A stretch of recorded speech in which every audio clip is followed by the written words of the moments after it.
How the Grinch Stole Christmas by Dr. Seuss. Every Who down in Whoville liked Christmas a lot, but the Grinch, who lived just north of Whoville, did not. The Grinch hated Christmas the whole Christmas season. Now please don't ask why. No one quite knows the reason. It could be his head wasn't screwed on just right. It could be, perhaps, that his shoes were too tight. But I think the most likely reason of all may have been that his heart was 2 sizes too small. Whatever the reason, his heart or his shoes, he stood there on Christmas Eve, hating the Whos, staring down from his cave with a sour, grinchy frown at the warm-lighted windows below in their town. For he knew every Who down in Whoville beneath was busy now hanging a mistletoe wreath. "And they're hanging their stockings," he snarled with a sneer. "Tomorrow is Christmas, it's practically here." Then he growled with his Grinch fingers nervously drumming, "I must find some way to stop Christmas from coming."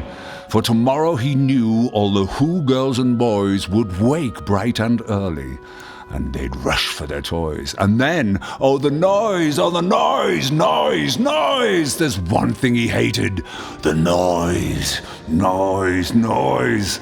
Then the Whos, young and old, would sit down to a feast, and they'd feast, and they'd feast, and they'd feast.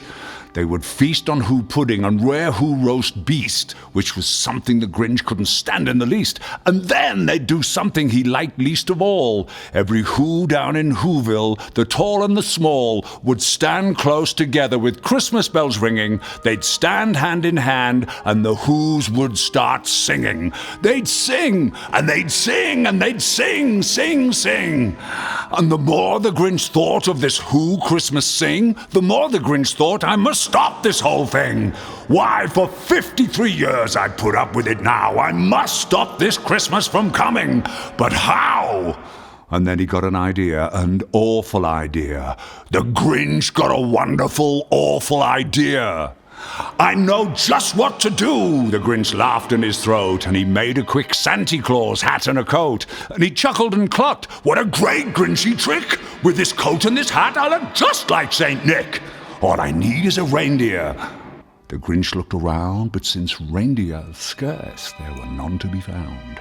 Did that stop the old Grinch? No! The Grinch simply said, "If I can't find a reindeer, I'll make one instead." So he called his dog Max, then he took some red thread and he tied a big horn on the top of his head. Then he loaded some bags and some old empty sacks on a ramshackle sleigh, and he hitched up old Max. Then the Grinch said, "Get up!" And the sleigh started down toward the homes where the Whos lay a-snoozed in their town. All the windows were dark, quiet snow filled the air. All the Whos were all dreaming sweet dreams without care. When he came to the first little house in the square, "This is stop number 1, old Grinchy Claus hissed, as he climbed on the roof, empty bags in his fist. Then he slid down the chimney. A rather tight pinch, but if Santa could do it, then so could the Grinch. He got stuck only once for a moment or two, then he stuck his head out of the fireplace flue, where the little Who stockings all hung in a row. "These stockings," he grinned, "are the first things to go." Then he slithered and slunk with a smile most unpleasant around the whole room, and he took every present. Pop guns and bicycles, roller skates, drums, checkerboards, tricycles, popcorn and plums. Then he stuffed them in bags, and the Grinch very nimbly stuffed all the bags one by one up the chimney. Then he slunk to the icebox. He took the Who's feast. He took the Who pudding. He took the roast beast. He cleaned out the icebox as quick as a flash. Why, that Grinch even took their last can of Who hash. Then he stuffed all the food up the chimney with glee, and now, grinned the Grinch, I will stuff up the tree. And the Grinch grabbed the tree and he started to shove when he heard a small sound like the coo of a dove. He turned around fast and he saw a small Who, little Cindy Lou Who, who was not more than 2. The Grinch had been caught by this tiny Who daughter, who got out of bed for a cup of cold water.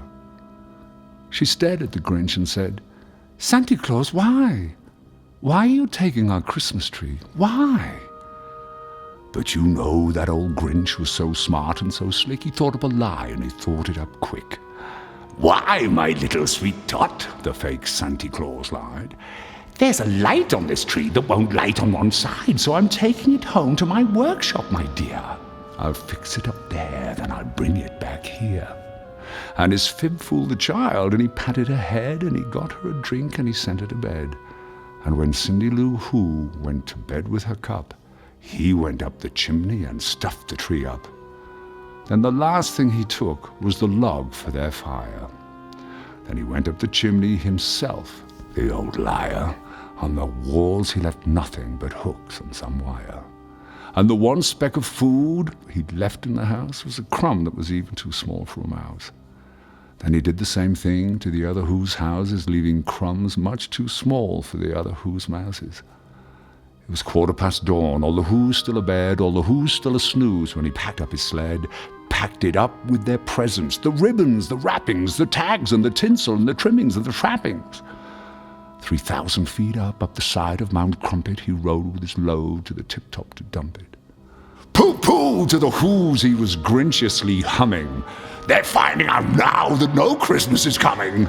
They're just waking up. I know just what they'll do. Their mouths will hang open a minute or two. Then the Who's down in Whoville will all cry boo-hoo."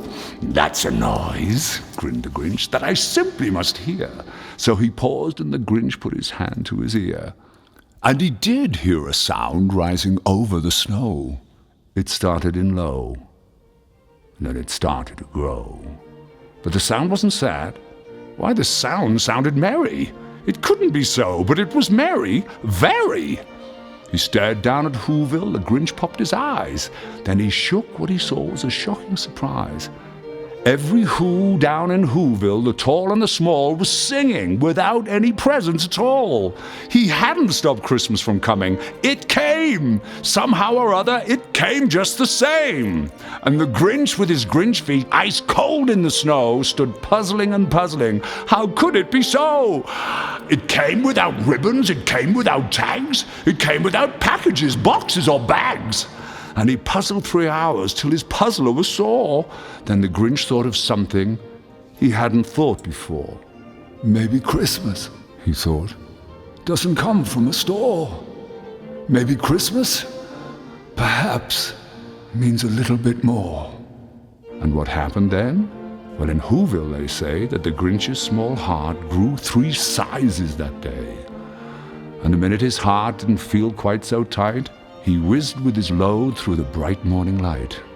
And he brought back the toys and the food for the feast, and he himself, the Grinch, carved the roast beast.